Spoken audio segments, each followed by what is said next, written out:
अस्सलाम वालेकुम friends, welcome to classic entertainment channel. कैसे हैं आप सब? यकीनन खैरियत से होंगे। और जनाब, आपका दिन कैसा गुजरा है? हमारी दुआ है कि आपका दिन खुशगवार गुजरे।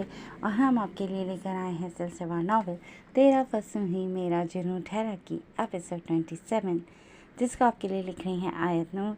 तो फिर देर किस बात की, चलते हैं नावल की तरफ। वो सारे दिन का थका हारा घर आया था।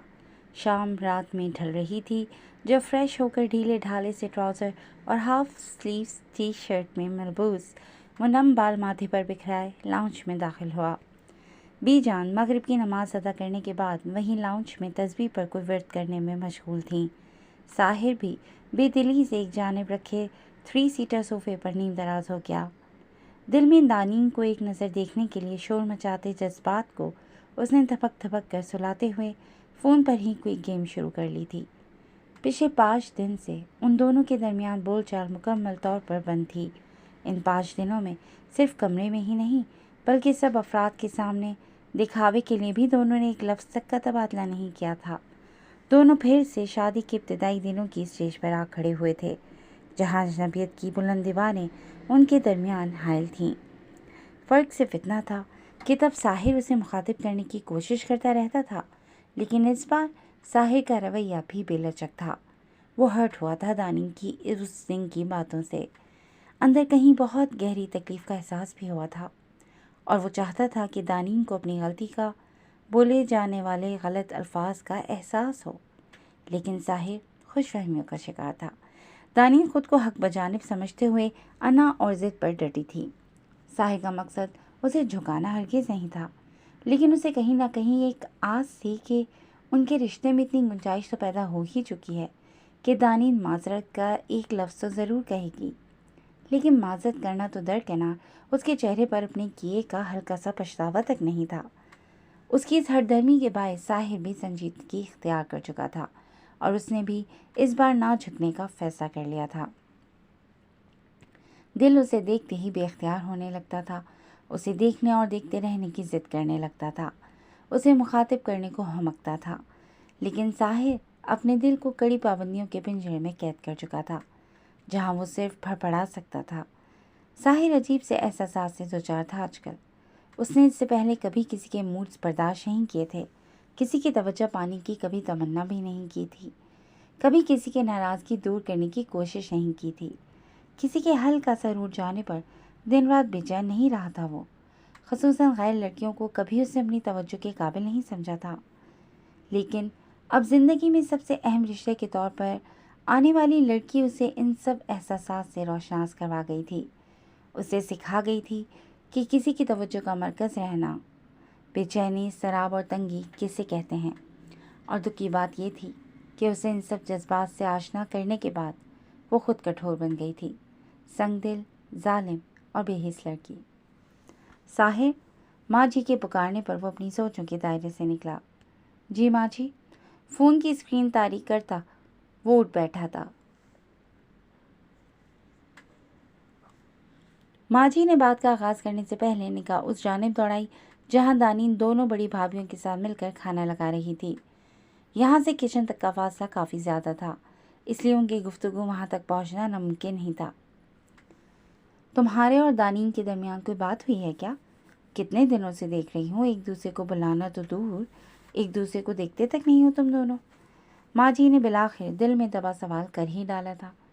वो मियाँ बीवी के मामलात के दरमियान मुदाखलत करना मुनासिब नहीं समझती थीं, तभी अब तक खामोश थीं, वरना उन दोनों के दरमियान तनाव की कैफियत तो वो पहले दिन से महसूस कर चुकी थीं।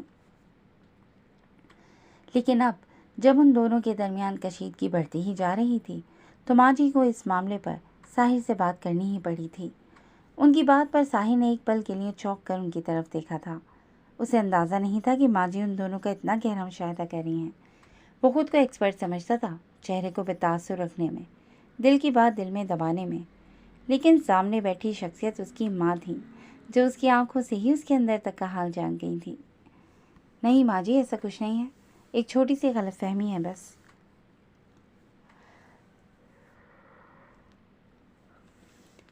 साहिर ने संभलने की कोशिश करते हुए हल्की सी बेरंग मुस्कुराहट चेहरे पर सजाई थी। पक्की बात है ना?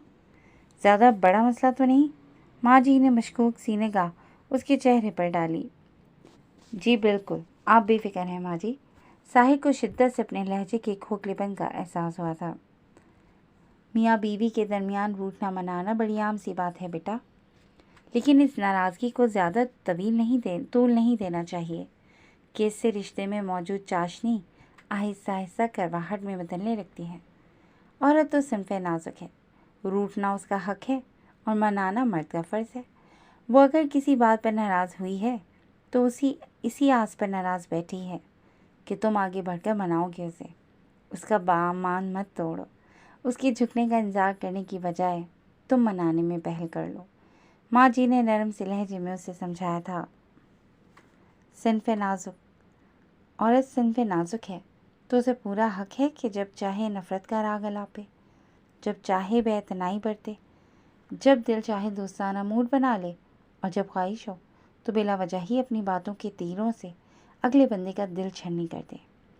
इस दुनिया में तमाम तर हकूक़ सिर्फ सिन्फ़े नाजुक को ही क्यों तफ़वीज़ किए गए हैं? हम मर्द इंसान नहीं हैं क्या? हमारा दिल नहीं दुखता? हमें ये मान, ये ख्वाहिश और ये आरज़ू नहीं होती कि हमें भी मनाया जाए? साहिर के दिल में हज़ारों शिकवे पलने लगे थे, लेकिन लबों पर कुफ़ल लगा लिया था उसने। माँ जी से बहस करने का, उनकी किसी बात के ख़िलाफ़ जाने का हक़ नहीं दिया था उसने खुद को। तभी फ़कत जी कहता सर झुका गया था। ये रहे आपके ट्रांसफ़र पेपर्स। कल रात को हम लोग इस्लामाबाद के लिए निकल रहे हैं। आप वहीं रहेंगी अब मेरे साथ। वो पानी का जग और ग्लास साइड टेबल पर रखती तकिया दुरुस्त करते हुए सोने की तैयारी कर रही थी जब साहिर ने चंद पेपर्स लाकर उसके नज़दीक बेड पर रखते हुए उसे मुखातिब किया था। दानीन ने उसकी बात पर हैरत से उसकी जानिब देखा, फिर पेपर्स उठाए। उनकी कंपनी की कराची की ब्रांच से उसका ट्रांसफ़र इस्लामाबाद की ब्रांच में कर दिया गया था।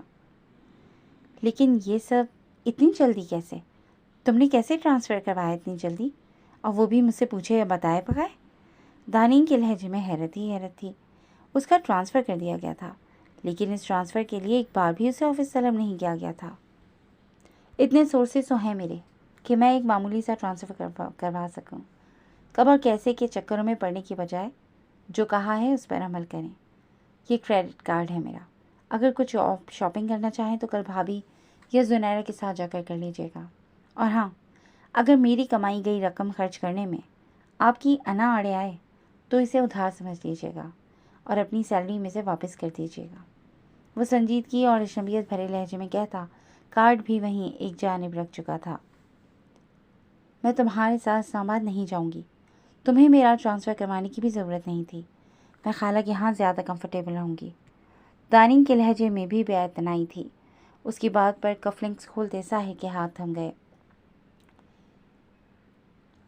आपको अगर अपनी जॉब का शौक़ पूरा करना है तो ये शौक़ इस्लामाबाद जाकर ही पूरा कर सकती हैं आप।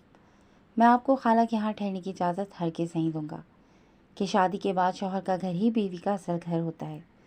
शादीशुदा होने के बावजूद औरत का मैके में क़याम उसकी ज़वाजी ज़िंदगी और उसके शौहर पर हज़ारों सवाल उठाने का मौका देता है, और मैं ख़ुद पर उंगली उठाने का मौका किसी को नहीं दूँगा। आपको या तो यहीं रहना होगा इस हवेली में, या कल आप मेरे साथ इस्लामाबाद चलेंगी। फ़ैसला आपके हाथ में है। साहिर का लहजा खुश्क था। दानीन उसकी बात पर खामोशी हो गई। माँ जी को पता है इस सब का? वो जाने की इजाज़त देंगी? दानीन की सवालिया निगाहें उसकी पुश पर जमी थी, जो वार्डरोब खोले अपने लिए आरामदेह लिबास निकाल रहा था। माँ जी की फ़िक्र करने की आपको कोई ज़रूरत नहीं है। उनसे बात करने की, उन्हें मनाने की ज़िम्मेदारी मेरी है। और गलती से भी उनके सामने ये ज़िक्र मत कीजिएगा कि आप इस्लामाबाद जॉब के लिए जा रही हैं, क्योंकि ये बात उन्हें नागवार गुजरेगी। खाला को भी बताने की ज़रूरत नहीं है। मैं खुद हैंडल कर लूँगा इन सबको। साहिर सब कुछ तय कर चुका था। दानीन लब काटती सोच में गुम बैठी थी कि क्या करे। साहिर के साथ इस्लामाबाद जाने का फ़ैसला करे या जॉब छोड़कर यहीं हवेली में रहने का। अजीब कश्मकश में फंस गई थी वो। माँ जी चलते हैं हम। तमाम सामान गाड़ी में रखवाने के बाद साहिर माँ जी के करीब आया था, जो नम आँखें लिए खड़ी थी। दानीन भी सियाह और सुर्ख रंग के लिबास में गाड़ी के पास मौजूद थी और बाकी सब अफराद भी वहीं जमा थे उन्हें अलविदा करने के लिए। ना जा साहिर, तुझे ज़रा एहसास नहीं मेरा, आंखें थक जाती हैं तेरे इंतज़ार में। इतने अरसे बाद लौटे थे तुम और अब फिर से बिजनेस का शौक चढ़ गया है तुम्हें। माँ जी के लहजे में भी नमी घुली थी। अपनी औलाद को यूं दूर जाता देखना आसान नहीं था। हर माँ की ख्वाहिश होती है कि उसके सब बच्चे मिलजुल कर रहें, एक ही जगह पर उनकी नज़रों के सामने। आप इतनी जज्बाती क्यों हो रही हैं माँ जी? औलाद के दिल से माँ बाप की फ़िक्र और एहसास ख़त्म नहीं होता, लेकिन दुनिया में आगे बढ़ने के लिए कुछ कठिन फैसले तो करने ही पड़ते हैं। बड़े भाई तो एक्सपर्ट हैं ज़मीनों के मामला देखने में, तभी उनका गुजारा चल रहा है यहाँ। लेकिन ये सब मेरे बस का काम नहीं है। मुझे खुदा ने जिस काम के लिए चुना है वही काम मेरे लिए मुनासिब है। अगर मैं आपसे कहता हूँ कि आप भी साथ चलें, वहीं रहिएगा हमारे साथ, तब भी आप नाराज़ नहीं होती, तब भी आप राज़ी नहीं होती। और आप फ़िक्र क्यों कर रही हैं? हम किसी दूसरी दुनिया में तो नहीं जा रहे। यहाँ आते जाते रहेंगे आपसे मिलने, और जब आपका दिल चाहे आप हमारे पास आइएगा, हमारे घर रुकिएगा। साहिल ने नरम से लहजे में कहते हुए माँ जी को साथ लगाया था। माँ जी के आंसू उसे तकलीफ दे रहे थे, लेकिन वो इन आंसुओं के सामने कमज़ोर नहीं पड़ना चाहता था। उसका भी दिल चाहता था कि बाकी सब की तरह वो भी फैमिली के साथ रहे, लेकिन दिल का वो जो एक हिस्सा वतन की मोहब्बत से लबरेज था, वो इस बात की इजाज़त नहीं देता था। अपने हमवतनों की खातिर, उनके चैन और सुकून की खातिर, बेफिक्री की नींद देने की खातिर, कुछ लोगों को अपनी नींद, जज्बात और एहसासात और ख्वाहिशात की कुर्बानी तो देनी ही पड़ती है। साहिर भी उन्हीं लोगों में से एक था। मैंने सोचा था तुम नहीं तो चलो दानी तो है मेरे पास, शायद उसी की खातिर तुम जल्दी जल्दी मिलने आ जाया करो। लेकिन अब तो एक ये आस भी ख़त्म हो गई। मेरा दिल हर पल तुम दोनों में ही अटका रहेगा। माँ जी का अंदाज शिकवा गुना था। माँ जी, आप जानती हैं मुझे बाहर का खाना सूट नहीं करता। 1000 में से कोई एक मुलाजिम ऐसा होता है जिसके हाथ में टेस्ट हो, और मुझे अभी तक ऐसा कोई मुलाजिम या मुलाज़ा मिली नहीं है। कसम से इन 5 सालों में थक गया हूँ बदमज़ा खाना खाते खाते। घर के खाने की तो बात ही अलग है। जब से यहाँ आया हूँ इतने मज़े मज़े के खाने बनवा कर खिलाए आपने कि अब वापस वही फीके बदमज़ा खाना खाना जान जोखिम का काम लग रहा है। वैसे भी अपनी बीवी के होते हुए मुलाज़मीन के हाथ का खाना खाता अच्छा लगूंगा। शादी की है तो उसका कुछ फ़ायदा मुझे भी तो होना चाहिए, क्यों बीवी? लहजे में हल्के से मज़ाक का अंसर कायम रखते हुए साहिल ने खामोश खड़ी दानी को भी गुफ्तगू में घसीटा। मकसद सिर्फ माँ जी को मुतमईन करना था। दानी जो सर झुकाए खड़ी किसी सोच में गुम थी, वो चौंक कर फ़कत सर हिला गई। तुम वहाँ जाकर काम में मसरूफ़ रहोगे और बच्ची बेचारी घर में अकेली बौखला जाएगी। यहाँ तो सब अफराद के साथ हंसी मुस्कुराती रहती है। वहाँ किससे बात करेगी, किससे दुख सुख कहेगी? अकेले कर देना चाहते हो तुम उसे? माँ जी को दानी के हवाले से एक नई फिक्र लाहक हुई। उनकी बात पर साहिल की निगाहें बेसाख्ता दानीन की जानिब उठी थीं। दानीन नज़रें चुरा गई। आपको बहू की इतनी फ़िक्र है, लेकिन बेटे की कोई फ़िक्र नहीं। बेटे के अकेलेपन का तो कोई एहसास ही नहीं है। फिर मैं हूँ ना वहाँ उन्हें हंसाने और एंटरटेन करने के लिए। मुझसे कह लेंगी सारे दुख दुख। बहुत खुश रखूँगा दानी को वहाँ। चाहे तो हर रोज़ फ़ोन करके पूछ लीजिएगा, और अगर मेरी कोई कोताही सुनने को मिले तो बिला झिझक फ़ोन पर मेरी क्लास भी ले लीजिएगा। साहिल ने हल्के बुल्के लहजे में उन्हें बहलाने की कोशिश की थी। मेरा दिल नहीं लगेगा दानीन के बगैर। इतने से दिनों में ही इतना गहरा रिश्ता बना लिया है उसने हमसे। माँ जी दानीन की तरफ आई थी। आपके बेटे का भी दिल नहीं लगता ना आपकी बहू के बगैर। रिश्ता चाहे गहरा और मजबूत ना सही, लेकिन मेरे दिल में इनकी मोहब्बत तो गहरी है जो पंजे गाड़ कर बैठी है। अपनी तमाम तरह सरदमोहरी और बदतमीज़ी के बावजूद मेरे दिल की सल्तनत में शान से बड़ा जवान है ये। साहिर दानी को देखते हुए सोच कर रह गया था। वो अब माँ जी से गले मिल रही थी। माँ जी ने उसका चेहरा हाथों में लेते हुए उसकी पेशानी चूमी। खुश रहो मेरी बच्ची, वहाँ जाकर भूल मत जाना, जल्दी जल्दी मिलने आ जाया करना। और अगर ये साहिर तुम्हें तंग करे ना तो इसकी शिकायत करने में ज़रा भी मत हिचकिचाना। देखना कैसे कान खींचूंगी मैं इसके। माँ जी मोहब्बत और शफ़क़त से लबरेज लहजे में उससे मुखातिब थीं। दानी ने भीगी आंखों से मुस्कुराते हुए इस बात में सर हिलाया। वो दोनों अब बाकी सब अफराद से मिल रहे थे। सबसे मिलने के बाद साहिल ने फ्रंट सीट का दरवाज़ा दानी के लिए वाक़ किया। वो एक यासियत भरी निगाह माँ जी और बाकी सब पर डालती गाड़ी में बैठ चुकी थी। साहिल ने भी एक अलविदाई निगाह उन सब पर डाली और ड्राइविंग सीट संभाल ली। अली ने आगे बढ़कर हवेली का गेट खोला था। साहिल ने बैक व्यू मिरर से माँ जी का चेहरा दिखा, जो दुपट्टे के पल्लू से आंखें पोंछ रही थी। उसका दिल चाहा था कि वो सब छोड़ छाड़ कर उनकी आगोश में जा सिमटे, अपने बचपन की तरह उनकी गोद में लेटते ही सारी दुनिया की फिक्र भुला दे। लेकिन वो ऐसा नहीं कर सकता था। बचपन और जवानी में बहुत फ़र्क था। बचपन मासूम होता था और जवानी में बहुत सी फिक्रें लाहक हो जाती थीं। लब सख्ती से एक दूसरे में बेबस किए साहिल ने बैक व्यू मिरर से नजरें हटाईं और गाड़ी स्टार्ट कर दी। मैं तुम्हारे साथ इस्लामाबाद जा तो रही हूँ, लेकिन मुझसे ये उम्मीद मत रखना कि मैं वहाँ घर के काम करूँगी या तुम्हारे लिए खाने बनाया करूँगी। मुझे कुकिंग करना बिल्कुल नहीं पसंद। गाड़ी गांव की हदूद से निकलने के बाद धानी ने न जाने क्या जताने की कोशिश की थी। उसके लहजे और उसके अंदाज में सरकशी थी। साहिल ने पल की पल उसके चेहरे पर निगाह डाली। फिक्र मत करें, वो सब सिर्फ माँ जी को कायल करने के लिए कहा था मैंने। आपसे शादी इसलिए नहीं की कि आपसे मुलाजमीन के काम करवाए जाएं। आप अपनी मर्ज़ी की ज़िंदगी गुजारने का मुकम्मल इख्तियार रखती हैं। एंड डोंट वरी, मैं इस्लामाबाद में पहले से ही मुलाजमा अरेंज कर चुका हूँ। साहिल का लहजा बेतासर था। दानी जो फ़कत उसे ज़िद करने को ये सब कह गई थी कि किसी तरह तो उसकी खामोशी टूटेगी, किसी बात पर तो वो इख्तलाफ करेगा। उसकी जानिब से ये जवाब पाकर वो अपना सा मुँह लेकर रह गई। इसके बाद दोनों के दरमियान गहरी खामोशी हायल हो गई थी। ना साहिल के पास कहने को कुछ था और ना दानी के पास। उनके रिश्ते में आई ये सरदमोरी सारे अल्फाज निगल गई थी। वो मुलाजमा के साथ डाइनिंग टेबल पर खाना लगवा रही थी जब साहिल घर में दाखिल हुआ। हस्बे मामूल उसके सलाम का जवाब देकर वो खामोश हो गई थी। साहिल भी मज़ीद कोई बात किए बगैर कमरे में जा चुका था। कुछ देर बाद वो कमरे से निकलता दिखाई दिया। दानीन डाइनिंग टेबल पर बैठी उसकी मुंतज़िर थी। उसे अकेले खाना खाने की आदत नहीं थी और यहाँ इस घर में साहिल के अलावा और कोई था नहीं। तभी मजबूरन उसे साहिल का इंतज़ार करना पड़ता था। इस्लामाबाद के पोश एरिया में मौजूद ये घर छोटा था लेकिन खूबसूरत तर्ज पर बना था। डबल स्टोरी बंगला नुमा ये घर दानीन को पसंद आया था, लेकिन मसला ये था कि उसे यहाँ तन्हाई काट खाने को दौड़ती थी। साहिल ऑफिस ज्वाइन कर चुका था, लेकिन दानीन को पीठ से ऑफिस जाना था और आज तीसरा दिन था उन्हें यहाँ आए हुए। वो अकेली होने के सबब सारा दिन घर में बौखलाई बौखलाई से फिरती। ज़िद में साहिल से कह दिया था कि वो घर का कोई काम नहीं करेगी। तभी साहिल ने तमाम कामों के लिए मुलाजमा रखवा दी थी, लेकिन अब इस फरागत के बाइस दानीन पर शदीद तरीन बोरियत हमलावर हो रही थी।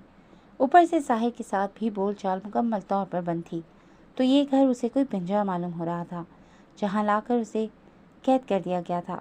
वो शिद्दत से पीर की मुंतज़िर थी जब वो ऑफिस ज्वाइन करती और कम से कम बोरियत तो ख़त्म होती।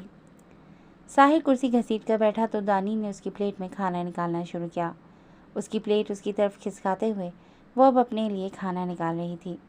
डाइनिंग टेबल पर फ़कत बर्तनों की आवाज़ सुनाई दे रही थी। अब मुलाजमा किचन में जा चुकी थी। दानीन ने पहला निवाला मुंह में डाला तो खाना बिल्कुल बदमज़ा महसूस हुआ। उससे वो निवाला हलक से उतारना मुश्किल हो गया, जबकि साहिल बड़े आराम से बगैर माथे पर कोई शिकन लाए खाना तनावल करने में मगन था। दानीन ने प्लेट पर एक खिसकाते हुए पानी का गिलास लबों से लगाया और फिर सलाद से ही पेट भरना मुनासिब समझा। साहिल खाना खाने के बाद अपने कमरे में जा चुका था। दानीन ने मुलाजमा को आवाज़ देते हुए बर्तन उठवाए और ख़ुद लाउंज में आ बैठी। मुलाजमा बर्तन धोकर सारा काम ख़त्म करके जब जाने लगी तो दानीन ने उसे आवाज़ देकर अपने पास बुलाया। जी बीबी जी। मुलाजमा सर झुकाए उसके सामने खड़ी थी। दानीन ने एक लिफाफा उसकी जानिब बढ़ाया। ये तुम्हारी 3 दिन की सैलरी है, कल से काम पर मत आना। वो कतईपन से गोया हुई। लेकिन क्यों बीबी जी, कोई गलती हुई है मुझसे? मुलाजमा ने हैरान होकर दानीन की जानिब देखा।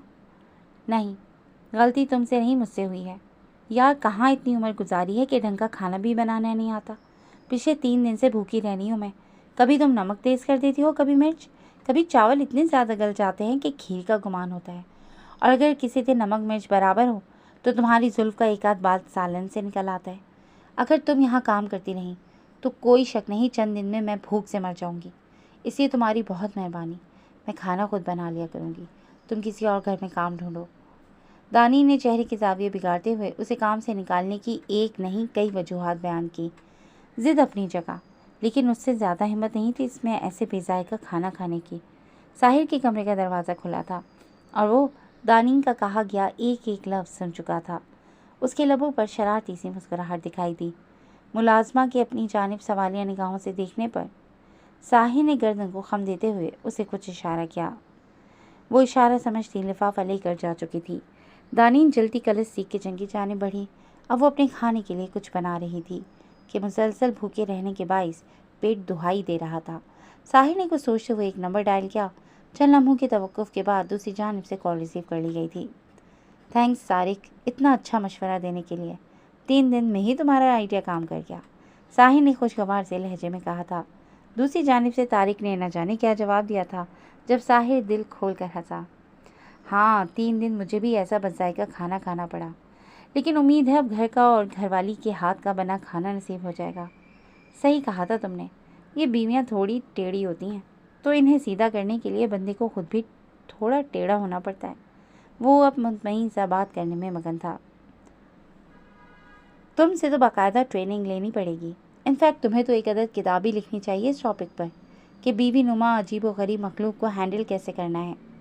रशीदा को अच्छी खासी सुननी पड़ी है दानी से ऐसा खाना खाने बनाने पर। इससे उसकी पेमेंट भी ज़्यादा बनती है। कल मैं तुम्हें रकम ट्रांसफ़र कर दूंगा, उसे दे देना और उसका शुक्रिया भी अदा कर देना। साहिर अपनी प्लानिंग की कामयाबी पर खुश था और यह खुशी उसके लहजे से झलक रही थी। नहीं, घर के सारे कामों का बोझ तो नहीं डालूंगा दानी पर। नाजुक सी बीवी है मेरी, सिर्फ कुकिंग का काम वो संभालेगी। बाकी के कामों के लिए मैं फ़ीमेल मुलाजमा अरेंज कर रहा हूँ। पहले मैं अकेला था तो मुलाजिम था, लेकिन अब दानी साथ है तो मुझे मेल मुलाजिम रखना कुछ मुनासिब नहीं लग रहा। 1-2 लोगों से बात हुई है, कल ये काम ही निपटा लूँगा। साहिर कनपट्टी खुजाता खिड़की की तरफ चला आया। मज़ीद चंद बातें करने के बाद वो कॉल डिस्कनेक्ट कर चुका था। किचन से बर्तनों की आवाज़ सुनाई दे रही थी। यकीनन वो अब भी किचन में मसरूफ़ थी। जितनी ज़िद और अकड़ दिखानी है दिखा लें मिसेस साहिर। आपको अपने रंग में ना रंग लिया तो मेरा नाम भी साहिर नहीं।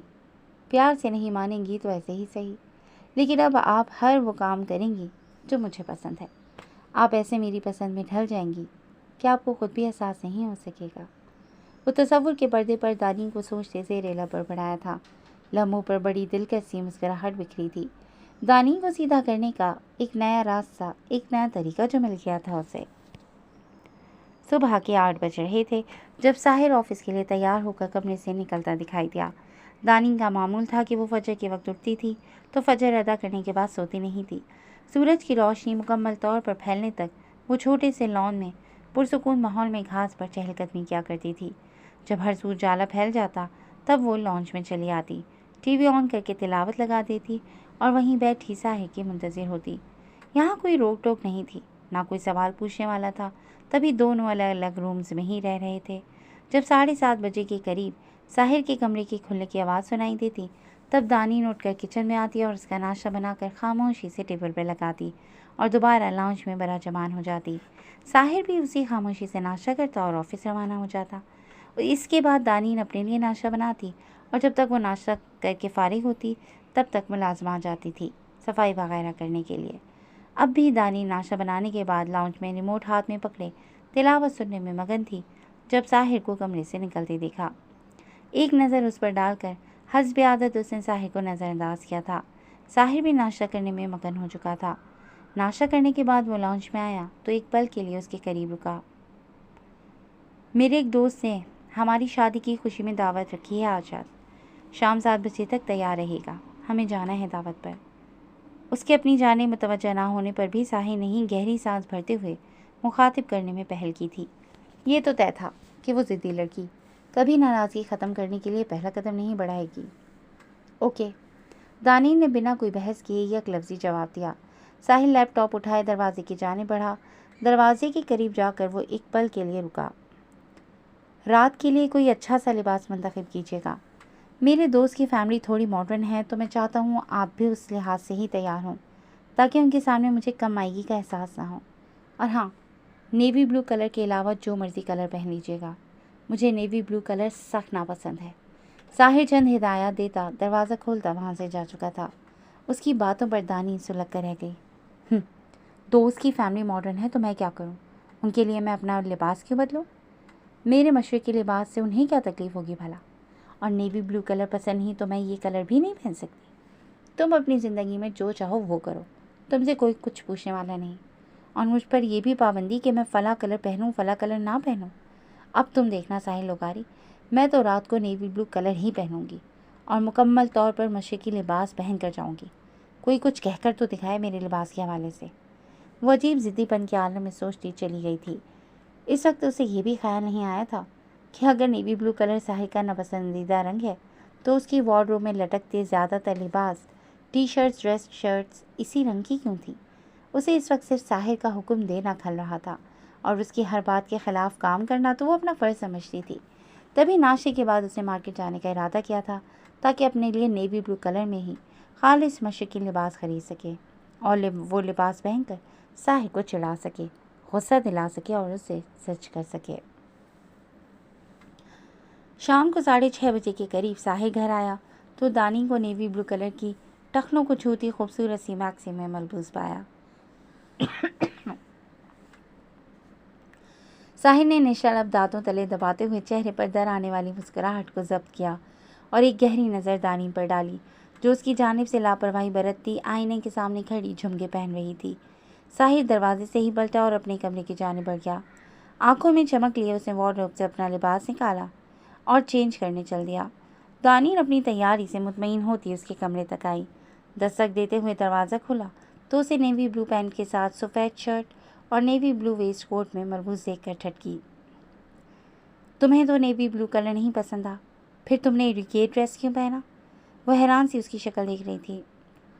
मुझे नेवी ब्लू कलर नापसंद है, तो फिर आपने ये लिबास क्यों पहना? साहिल ने सवाल का जवाब देने की बजाय उल्टा सवाल था कहा।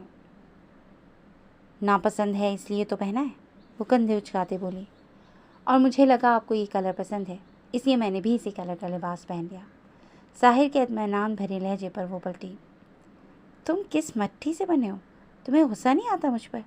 मैं हर वो काम कर रही हूँ जो तुम्हें नापसंद है, इसके बावजूद तुम इतने पुरसुकून कैसे रह सकते हो? दानी जो ये समझ रही थी कि आज तो वो उसे चिढ़ाने में कामयाब हो जाएगी, अपनी इस कोशिश में नाकाम होती खुद ही चिढ़ गई। साहिल जो खुद पर परफ्यूम छिड़क रहा था उसके हाथ थमे। न जाने क्या सोचकर वो पलटा और दानी की जानिब आया जो मुंह फुलाए खड़ी थी। अजीब बचकाना रवैया था उसका, बिला वजह की जिद, अकड़ और नखरे।